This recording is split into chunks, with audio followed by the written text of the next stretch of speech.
মাটির সঙ্গে রাফাকে মিশিয়ে ফেলেছে ইসরায়েল। হয়তো কিছুদিন পর থাকবে না গাজাও। এমন আকুতি ভরা বার্তায় ভরে গেছে সোশ্যাল মিডিয়া। ইসরায়েলি নির্মমতার যে চিত্র ও ভিডিও বা ঘটনা প্রকাশ্যে আসছে, তারপর কোনো সুস্থ স্বাভাবিক মানুষের পক্ষে এমন কিছু মেনে নেওয়া সম্ভব নয়। কিন্তু ঘরের কোণে এমনভাবে মুসলিমদের নিশ্চিহ্ন করতে দেখেও আরব দেশগুলো নিশ্চুপ। সবার এমন বেঈমানি দেখে এখন আল্লাহর সাহায্য চাইছে গাজাবাসী।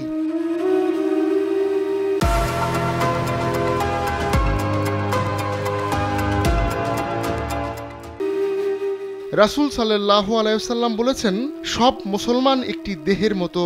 যদি তার চোখ অসুস্থ হয় তাহলে পুরো শরীর অসুস্থ হয়ে যায়, যদি তার মাথা অসুস্থ হয় তাহলে পুরো শরীর অসুস্থ হয়ে যায়।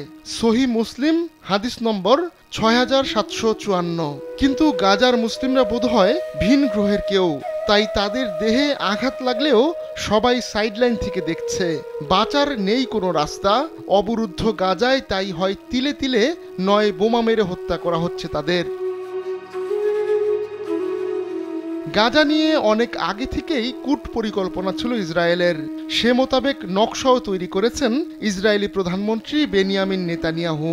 গেল 2023 সালের 7 অক্টোবর থেকে শুরু হওয়া ইসরায়েলি হামলায় গাজার এক প্রান্ত থেকে অন্য প্রান্তে ছুটছেন ফিলিস্তিনিরা। বাঁচার কোনো অবলম্বন নেই, মাথা গোজার নেই ঠাঁই। তারপরও নিরস্ত্র অসহায় ফিলিস্তিনিদের বোমা মেরে উড়িয়ে দিচ্ছে ইসরায়েল।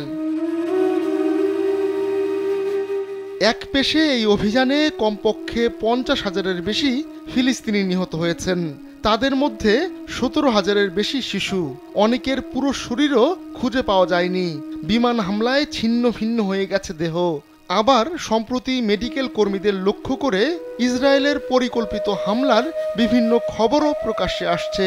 নিখোঁজ হওয়ার পর রেড ক্রিসেন্টের বেশ কয়েকজন প্যারামেডিকের মরদেহ পাওয়ার পর ইসরায়েলের আসল চেহারা ফুটে উঠছে। বিশ্বে প্রায় 200 কোটি মুসলিম থাকলেও গাজা এখন ধ্বংসস্তূপ। আর সেই ধ্বংসস্তূপে দাঁড়িয়ে বারবার সাহায্যের আহ্বান জানাচ্ছে গাজাবাসী। কিন্তু সৌদি আরব সহ মধ্যপ্রাচ্যের অন্য দেশগুলো ডুবেছে বিলাসিতার সমুদ্রে। পশ্চিমাদের ধ্যান ধারণা আর আমোদে ডুবে থাকা এই আরব শেখরা আমেরিকার আনুকূল্য চান। নতুন নতুন মারণাস্ত্র কিনে প্রতিবেশীদের মাত দিতে চান। কিন্তু গাজার জন্য সামান্যতম সহানুভূতিও নেই তাদের। আহমদুল্লাহ শিকদার, কালবেলা।